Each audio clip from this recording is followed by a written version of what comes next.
adda process accounting idha ilalla jechuudha. Process of accounting. Process accounting idha kan ilaallu maalidha?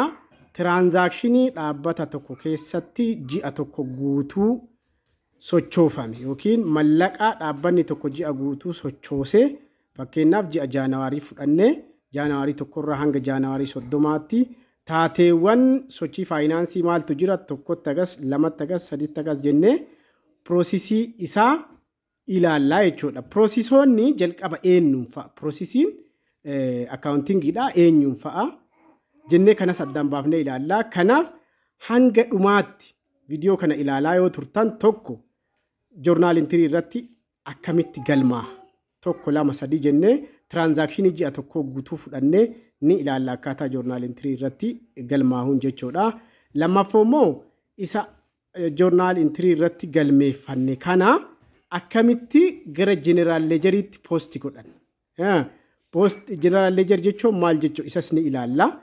Zan hiika isaarra dhaabannee waan joornaal intirii irratti riikardi godhanne kana akkamitti poosti goonaa kanallee tiraanzaakshinii ji'a tokko guutuu fudhannee hanga dhumaatti ni ilaalla. Itti aansee ammoo tiriyaal baalaansii illee ni qopheessina. Erga joornaal intirii qabaanne erga leejeratti poosti godhanne isteeppiin piroosesii akkaawuntingiidhaa kan itti aanu maali? Tiriyaal baalaansiidha. Tiriyaal baalaansii qopheessuudha. Tiriyaal baalaansii kanallee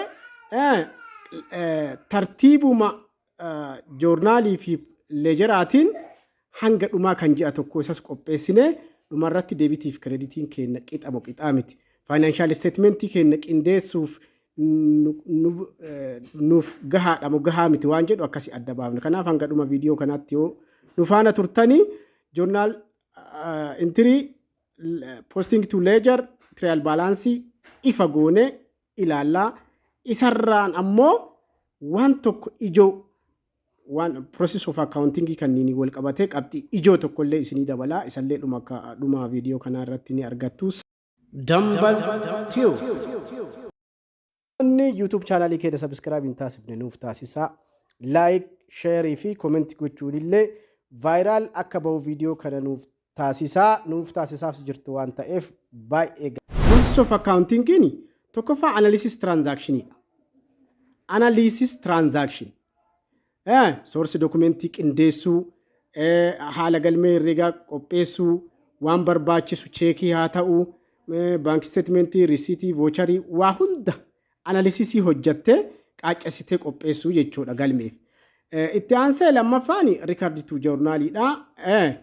Joornaaliin maalidha waan jedhu ammallee hiika isaa ilaallee gaafa gara lakkoofsaatti ceenu waliin ilaalla rakkoon qabu. Sadaffaan ammoo posting to ledgeriidha. Isa ammoo rikardii joornaal irratti goonee tartiiba kiroonoloojikalii guyyaa guyyaan galmeeffanne kana post to ledger akkaawuntii specific ta'e kan tiraanzaakshinii dhaabbata bizinesi entitii kanaa ji'a kana keessatti tuttuqame kaashii kapitaalii maalii jennee caccabsinee akkasitti adda baasuu jechuudha. Kaashiin meeqatu deebitiidha, kaashiin meeqatu kireeditiidha, zan kapitaalli hoo expense no revenue no jennee akkasitti caccabsinee adda baasuudha jechuudha. Posting to ledger jechuun to the specific account. Itti aansinee preparing trial balance dha. Erga post goonee gara ledgeraatti dhumarra maal goona? Trial balance qopheessuudha. Trial balancein waa tokko qofa. Innis maali? Dhumarratti akkaawuntoonni hundinuu walitti dabalamaniiti deebitiif kreditii isaanii qixa ta'uu mirkaneessuu qofaadha. Sambooda ka faayinaanshaal isteetmentii qopheessuu dandeenyu. Kanaaf hanga dhuma viidiyoo kanaatti yoo nu faana turtanii waan faayinaanshaal isteetmentii hin taane qabxiilee 3 ijoo irratti xiyyeeffannee waliin ilaallaa. Hangasitti immoo warroonni YouTube channelii keenyaaf haarawaa taatan subscribe taasisuu hin dagatinaa. Warroonni turaanis haarofnis ammoo like, share, comment taasisuu hin dagatinaa akka viidiyoon kun viral nuuf ba'u. Nuuf taasisaa jirtu waan ta'eef galata qabdu. Okay, itti aansinee amma akkuma argaa jirtanii joornaal intiriidha. Joornaal intiriin qaama hedduu qaba jechuun foormaatii isaa jechuudha. Qaama isaa keessaa tokko guyyaadha date jennaani. Lammaffaan ammoo affected account warro akkaawuntota tuqaman jechuudha. Tiraanzaakshiniin kun gaafa adeemsifamu. Kanaaf journal entry date affected account description of transaction debit if credit if keessa qaba jechuudha. Kanaaf lakkoofsi shiitii irra hojjennu kun journal number 1 kan jedhu kun tokkoffaa irratti argaa jirtu. Journaliin kun peejiidhaan lakkoofsa qaba. Paadii isaa argitaniirtu yoo ta'e kanaaf lakkoofsa journalii kana eessatti galmeeffannaa General Ledger irratti galmeeffannaa waan ta'eef dirqama journal numberiin hin galmahaa journal number 1 jedhaati fudhaa jechuudha lakkoofsa kana. Kanaaf January 1 hanga 31tti maaltu ta'e dhaabbata kana keessa waan jedhuun ilaalla. January 1tti initial capital invest godhe. Initial capital gaafa invest godhu accountii lamatu tuqame. Innis maali? Capitalaaf kaashiidha. Kaashiin aseetiidha. Capital immoo capitala. Akkuma amma asitti ilaaluu yaallisani capital normal balance isaa debit credit dha waan ta'eef dhuma isaa credit irratti 25 650 galmeeffanneerra. Kaashiin normal balance isaa debit dha. Debit jechuun increase yoo ta'eedha aseetiin kanaafuu gaafa ati capital hanga kana invest gootu kaashiin hanga saniin dabaleera jechuudha. Debit irratti 25,650 galmeessineerra jechuudha. Itti aansinee January 3tti maaltu ta'e purchase expense dha. Meeshaa bitte. Meeshaas ta'uu danda'a, tajaajilas ta'uu danda'a. January 3 purchase expense fi kaashiitu tuqamee jechuudha. Expense fi aseetitu tuqame accountii lamaan kamtu dabale kamtu dhidhate waan jedhu isin ilaalla. Expense normal balance isaa debitidha. Guddate jechuun debit irra galmaa jechuudha. Baasiin nutti dabaleera 15,550. Kaashiin gaafa meeshaa bittu kaashiin erga kafalte kaashiin keenya xiqqaata. Kaashiin xiqqaate jechuun aseetiin xiqqaate jechuudha. Aseetiin gaafa xiqqaatu ammoo normal balance isaa creditidha waan ta'eef 15,550 faallaa debitii January 3 irratti creditii hanga kanaa kaashiin qaba jechuudha. Itti aansinee January 5 irratti maaltu ta'e purchase of promotional service yookiin beeksisa hojjate dhaabbanni kun haarawaa waan ta'eef nu beekaa dhaabbanni kun tajaajila akkanaa yookiin oomisha akkanaa jalqabneerra waan jedhuun baasii akkasii yookiin transaction akkasii taasise January 5tti jechuudha. So maaltu tuqame advertise expense fi kaashitu tuqame on cash kafallee waan ta'eef ammallee expense akkuma jenne normal balance isaa debitidha. Dhibba debit irratti galmeeffannee jirra. Erga dhibba kana kaashii kafallee ammoo aseetiin ni hir'ata. Aseetii keessaa ammoo kaashitu hir'ata. Kaashiin faallaa kanaa yoo hir'atu dhibba tahee January 5 irratti credit irratti galmeeffannee jirra jechuudha. January 15tti maaltu ta'e? Transactionii bakka fudhate maalidha? Sales of goods or services on cash. Tajaajila kenna yookiin meeshaa oomishanni kenna gurgurree jechuudha. Kamitti?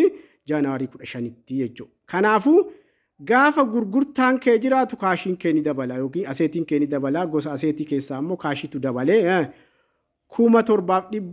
7,540 kaashiin debit ta'ee jira. Sales revenue ammoo normal balance isaa creditidha. Revenuenis ni dabalee hojjette ammoo January 15tti sales revenue kenna creditii irratti 7,540 faallaa kaashiitiin dabalee jira jechuudha. January 25tti ammoo maaltu tahee sales of goods or services on credit. Transactioniin tuqameera yookiin transactioniin ta'eera. Transactioniin ta'ame kun garuu liqiidha meeshaan ka bitame. Meeshaan bitame liqii bitame. Mallaqni hin kennamne jechuudha. Liqii gurgurame. Osoo mallaqa hin fudhanne meeshicha yookiin tajaajila qaama barbaaduuf dabarsine. Credit invoice guuchisiifne jechuudha. Gaafa mallaqa hin fudhanne garuu tajaajila yookiin meeshaa keenya gaafa gurguranne akkamitti galmeeffanna joornaalii keenya account receivable. Debit gootaa jechuudha aseetiidha waan ta'eef. Faallaa account receivable ammallee sales revenue kee ni dabalaa jechuudha credit irra taa'a. Normal balance isaallee credit waan ta'eef. Account January 25tti account receivablein 2,850 debit ta'eera gosa aseetiiti waan ta'eef. Sales revenue ammoo 25tti 2,850 increase ta'ee credit irratti galmaahee jira jechuudha. isa dhumaa kuma January 31 maaltu ta'e electricity expense kafalle yookiin utility expense kafalle jechuudha. Cash in kafalle waan ta'eef electricity expense yookiin expensein qarshii 48 deebit ta'ee galmaa'ee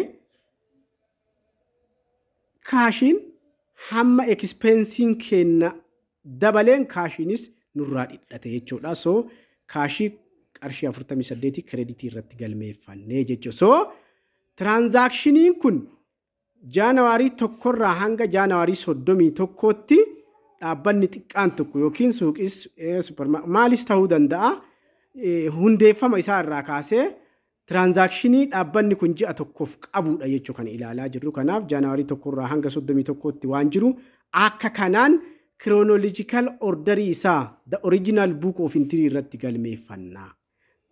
Galmeen original book of entry kenna kana fakkaata.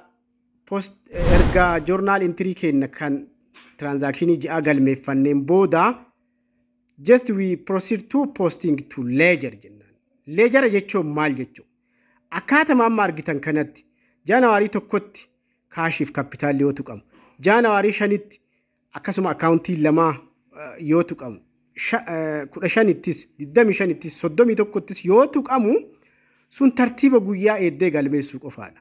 Ledger jechuun ammoo ledgeratti post godhuu jechuun yookiin ledger jechuun akaawuntota 5 elements of financial statement ta'an asset, liability, equity, expense and revenue kunniin kaashii irratti deebitii meeqa, kreditii meeqa, dhuunfaa kaashii irratti jechuudha. San kaashii onaandii harkaan nu hafu meeqa jechuuf nu gargaara. Then expensein deebitii meeqa, kreditii meeqa, kapitaalli kreditii isaa meeqa, deebitii isaa meeqa, liabilitiin kreditii isaa meeqa.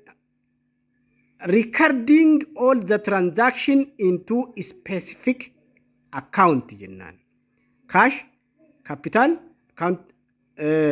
account payable, account receivable jedha akkasitti galmeessuudha jechuudha. Specific accountitti caccabsinee galmeessuudha jechuudha. Akkamitti galmaa waan jedhu amma ilaalla jechuudha. Akkaawntoota tuqaman keessaa tokkoffaa maal ilaalle kaashiidha.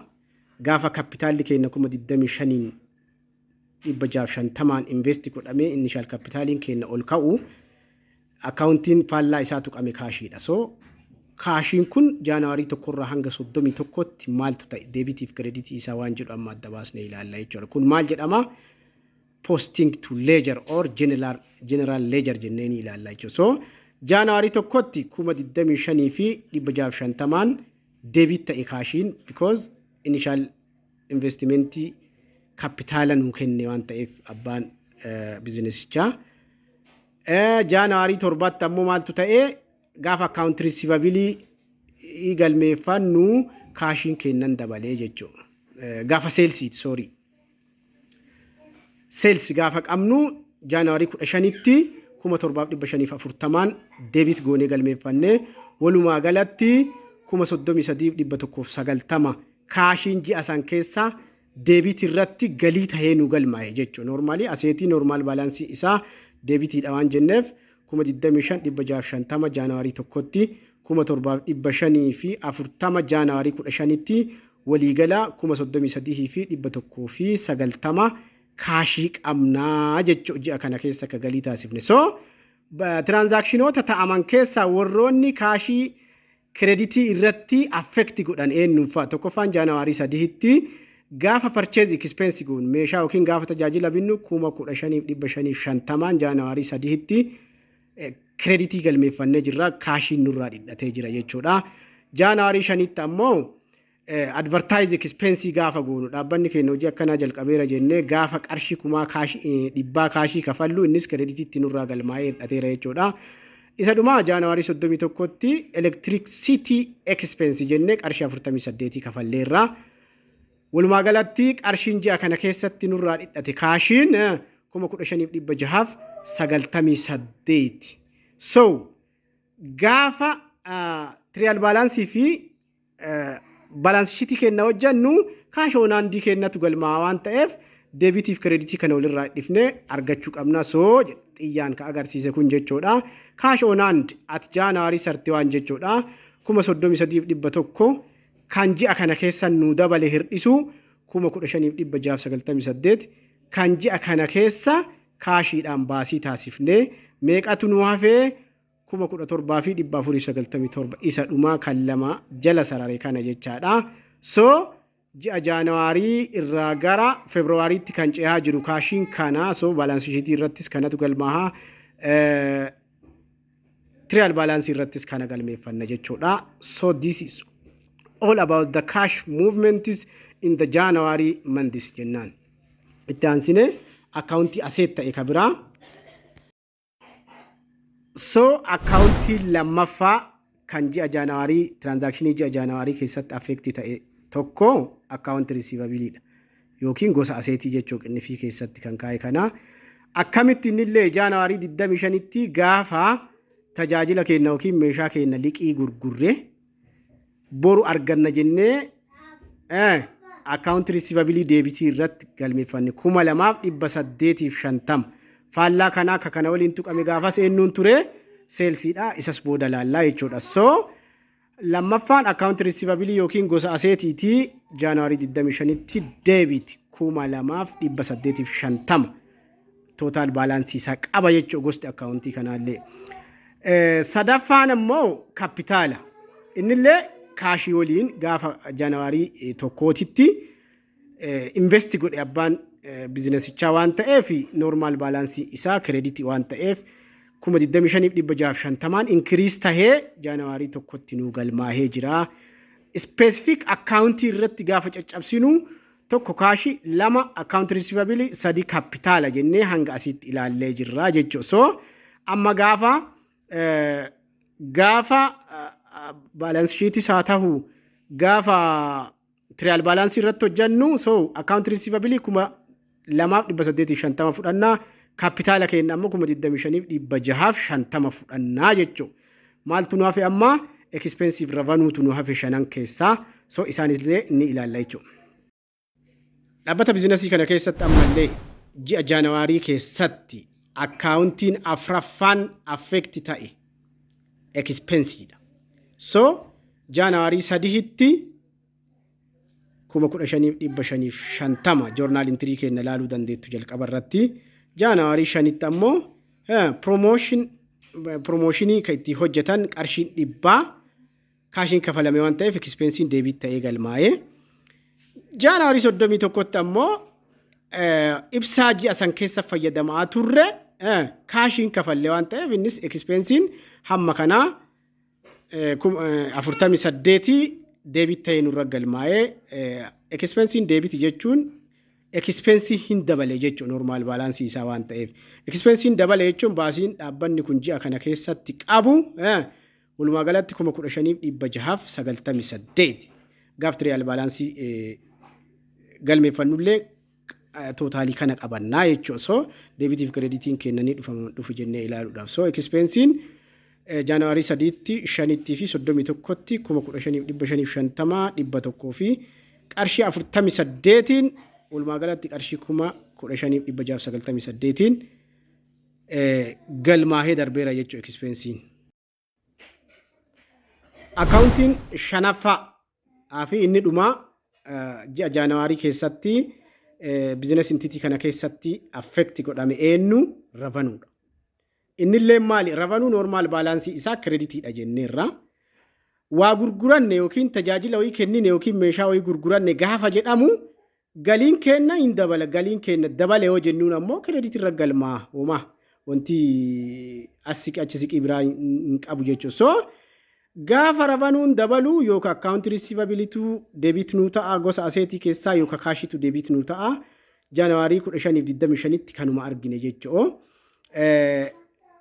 Jaanawaarii 15tti 7,540 kaashiin keenya dabalee jira gaafa galii hanga kana arganne jechuudha yookiin gurgurtaa hanga kana arganne. Jaanawaarii 25tti ammoo liqii gurgurre waan ta'eef yookiin tajaajila san liqii kennine waan ta'eef 2,850 account receivable gosa assetii keenya dabalee jira jechuudha. So eda'amni revenue dha 10,390 ammalleen gaafa balance sheet yookiin trial balance keenya dabarsinu gosa revenuedha 10,390 kana galmeeffanna jechuudha. So tokko hanga 5 akkaawuntoota jiran kana akkamitti trial balance irratti galmeeffannee deebitiif kreditii isaa dhumarra qixanuu dhufamu hin dhufu waan jedhu isa sammuma waliin ilaallaa hanga dhumaatti na hordofa. So ji'a Jaanaarii keessatti maaltu ta'e tiraanzaakshinii Jaanaarii tokkorraa hanga 31tti tiraanzaakshinii qabna. Sochii mallaqaattu jira kan bittaa gurgurtaa jechuudha. Akkasuma kan galii. Trial balaansii keenya galmeeffannee arginee jirra. Tokkotti kaashiif kapitaalatti tuqamee maal jedhaa laalaa dhufneerra. San booda akkaatama tartiiba joornaal intirii keenyarra jiru saniitiin lejera keenyattis galmeeffannee kaashiin maal ta'e akkaawunt risiivabiliin maal ta'e akkaawuntoota dhuunfaa as keessa jiran kana ilaallee jirra. Baalaansii isaanii kan dhumaa jechuudha. So amma baalaansii akkaawuntiin shananuu dhumarratti Jaanaarii 31tti agarsiise qabannee as dhufna. Kan deebitiitti kan krediitiitti goone dhuma isaa deebitiif kreditiin keenya walqixa miti waan jedhu ilaaluuf dhufne jechuudha. So kaashiin gaafa deebitiif kreditii keenya walirraa dhufnu 17,490 akkaataa argaa jirtan kanaan deebit goonee galmeessina gosa aseetiiti waan ta'eef akkaawunt risiivabilii yookiin tasabsaabiin ji'a kana keessatti meeshaan yookiin tajaajilli liqii gurgurre sun hin sassaabamne yookiin mallaqni isaa nuuf hin kafalamne waan ta'eef ji'a dhufutti kan dabarsinuu maal gooneeti tasabsaabii qabnaa hamma kana jennee aseetii irra galmeeffannee deebitiidhaan akkaawunt risiivabiliin 2,850 deebit ta'ee darba jechuudha. So owners capital yookiin ji'a kana jalqabatti initial capitalii kan nu buuse abbaan qabeenyaa 25,650 kreditii normaal baalaansii isaa irratti dabaleera jennee dabarfannaa. Expensiin ammoo deebitiin ji'a Jaanaarii keessatti tiraanzaakshinii kana keessatti tuqamee purchase expensiin 15,550 advertise expensiin 100 electricity expensiin qarshii 48 walumaa galatti expensiin ji'a kana keessatti nuti qabnu 15,698 jennee galmeeffannee jirra.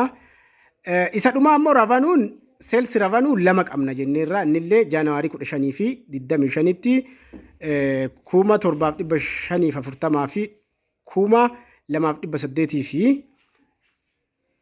50 walumaa galatti qarshii 10,000 yookiin gurgurtaa 10,390 krediit ta'ee gara ji'atti aanutti ceeha jechuudha. So amma deebitiif kreditiin trial baalaansii keenyarra gaxxameera moo hin gaxxamne jennee kan ilaallu tokkoffaa kaashii 17,492 eda'u akkaawunt risiivabiliin 2,850 eda'u gosti ekspensii hundi walitti 15,698 walumaa galatti 36,040 ta'ee galmaa tootaalii irratti gosti kreditii kennaallee kaapitaalli kreditii irratti 25,650 galmaahee jira.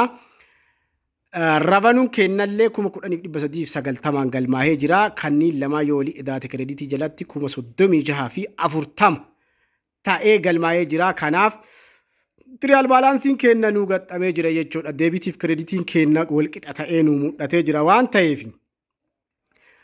kutaatti aanu keessatti financial statement, balance sheet, income statement fi cash flow maal fakkaata waan jedhu ilaallaa jechuudha.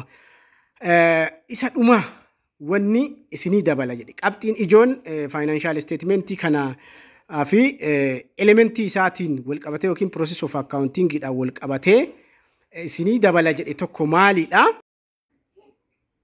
Namni herreega hojjedha jedhu tokko yookaan abbaa herreegaa tokko qacaramee isaa ta'u gaafa dhaabbata isaa hojjetu dirqamatti wanni inni beekuu qabu normal baalaansii akkaawuntoota elementii financial statement keessa jiraniiti. Gosti kamuu transactioniin gosa kamiitu asseetii ni tuqaa, expense ni tuqaa, liability ni tuqaa, equity fi revenue. Asseetiin maal fa'aa of jalaa qaba waan jedhu gara fuulduraatti ni ilaalla badhifnee expensiinis akkasuma. So akkaawuntii shanan kana yeroo tokko dividend ka jedhu illee jira seera diilarii keessatti. Amma immoo asset, expense, liability, equity, revenue normal balance isaanii maaltu maal akka ta'e yoo hin beekne namni kamuu tiraansaakshinii kamiyyuu galmee herreegaa kamiyyuu gabaasaa fi ibsa herreegaa kamiyyuu hojjechuu hin danda'u. So asseetii fi ekspensiin normaal baalaansii isaanii deebitii jechuun gaafa dabalan yookiin inkiriis ta'an deebitii gaaf dikiriis ta'an kireeditii irra galmaa'u. Liabilitii equity fi revenuun ammoo normaal baalaansii yookiin gaaf inkiriis ta'an kireeditii gaaf ammoo hir'atan deebitiidha. Qabxiin an isinii dabala jedhe ijoon tana ammallee eenyus taanaan namni herreega hojjetuu fi namni akkaawuntingii keessa jiru sirriitti adda baastanii baruu qabdu. Itti aansee warroonni chaanaala YouTube chaanaala keenya sabiskiraayib hin taasifne nuuf taasisa. Warroonni taasiftan ammoo laayik, sheer, koomenti nu taasisaatii akka viidiyoon barnootaa keenya kun namoota hedduu bira qaqqabee nus fayyadamne namoonni viidiyoo kana ilaalan illee akka fayyadamanii ammoo nu deeggaraas jirtu kanaaf galata nurraa qabdu ulfaadha.